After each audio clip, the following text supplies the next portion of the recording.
Ay, excuse mo sir. Ako nga pala si Ronald sir. Oh, hi. Gumagawa kasi ako ng mga content sa social media. Okay. Okay lang po ba sir masama kayo sa content ko? Opo. Ano sir, introduce ka lang po ng sarili mo tapos saan kayo sa Pilipinas. Tapos magtatanong po ako. Oh, sige. Ano pa pangalan niya sir? Nestor Aguilanto.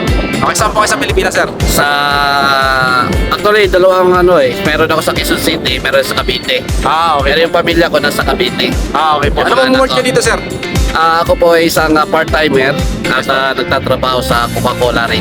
Okay po. Okay. Ano pala sir? Apa. Sir, halimbawa sir, bigyan kayo ng chance na manalo ng 1 million dirham. Ano pong gagawin niyo at bakit? Ang napakalaking bagay sa amin yan. Lalo na ako isang part-timer, single daddy. At kailangan kong may padala sa mga anak ko sa Pilipinas. At magkapagkaroon kahit sila ng simpleng pamumuhay, magkaroon ng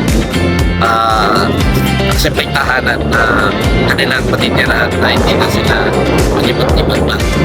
Okay. Napakaganda po sir ng ng sagot niyo. Salamat po.